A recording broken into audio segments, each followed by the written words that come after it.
네, 오늘 기자회견 마지막 순서로 저희 단체들 그리고 이하경 의원님과 함께 오늘 기자회견 주최한 단위들의 입장을 기자회견문으로 발표하고 기자회견 마치도록 하겠습니다. 기자회견문 낭독은 한국소비자연맹의 정지연 총장님께서 진행해 주시도록 하겠습니다. 네, 안녕하세요. 정지연입니다. 순정부품 이름값으로 폭리 취하는 현대모비스 표시광고 즉각 중단하라. 일본의 경제보복에 대응해 국내 소재 부품 장비 산업의 경쟁력을 강화해야 한다는 목소리가 높다.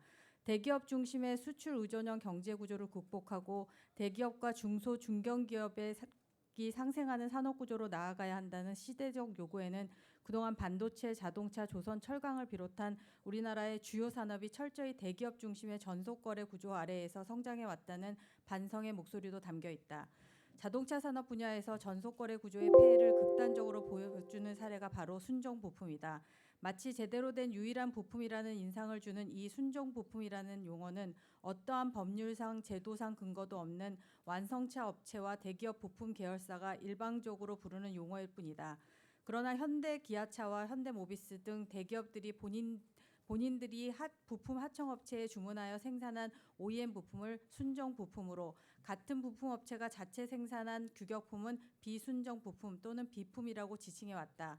현대모비스 등은 광고를 하는 과정에서도 순정 부품을 사용해야만 안전하고 최상의 성능을 유지할 수 있고 비순정 부품을 사용하면 차량의 성능 저하, 고장을 유발할 수 있다는 허위 비방 광고로 소비자들의 오인을 일으켜 사실상 규격품을 선택하기 어렵도록 만들어 왔다. 이것이 우리 자동차 부품 생산 회사들이 자체적인 자동차 부품 산업체로 성장하지 못하고 완성차 업체의 전속적 거래 구조에 묶이게 된 근본적인 배경이다. 2013년 녹색소비자연대가 공정거래위원회의 용역 위탁에 따라 OEM 부품과 규격품의 가격 차이 및 품질 등을 조사한 결과 OEM 부품이 규격품과 품질 차이가 크지 않음에도 불구하고 최대 1.83배 비싸다는 사실을 밝혀낸 바 있다. 그로부터 6년 후 참여연대가 같은 방법으로 다시 조사한 결과 현대자동차의 항균 필터의 경우 최대 4.3배, 배터리의 경우 2배 차이가 발생하는 등 에어클리너와 브레이크 패드 제품 일부를 제외한 나머지 소모성 부품에서 규격품 대비 OEM 부품이 2배 이상 비싼 것으로 밝혀졌다. 6년이 지나도록 개선이 이루어지기는커녕 순정 부품이라는 허위 비방 광고를 통해 더욱 큰 폭리를 취해왔다는 뜻이다. 그 피해는 고스란히 소비자들에게 높은 자동차 수리 거품으로 돌아왔다. 현대 기아 자동차와 현대모비스는 소비자에게는 폭리를, 부품 업체들에게는 전속적 거래 구조를 심화시키는 순정 부품이라는 허위 비방 표시 광고를 즉각 중단해야 한다.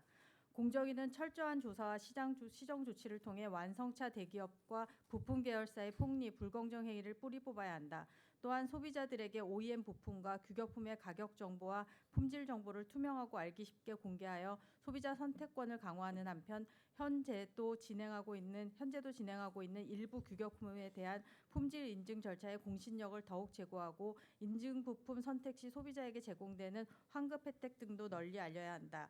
끝으로 부품 가격 폭리를 근본적으로 해결하기 위해서는 자동차 부품 및 정비업체와의 사이에서 발생하는 갑질, 불공정 문제를 철저히 조사, 시정해 대기업 중심의 전속거래 시장 구조를 개선하고 부품 시장의 독과점 구조를 해소해야 한다. 다행히 공정위가 지난 2일부터 9월 한 달간 자동차 부품 및 판매 대리점에 대한 대기업 완성차 업체의 순정 부품 판매 강제 등 실태 조사를 진행하겠다고 밝힌 만큼 철저한 조사와 시정 조치를 통해 독과점 구조화에서 발생하는 폐해를 줄이고 궁극적으로는 소비자 권리가 강화되는 기회가 되기를 기대한다. 오늘 기자회견에 함께한 우리 단체들도 자동차 분야의 독과점 구조 해소와 소비자 권리 확대를 위해 끝까지 동참할 것이다.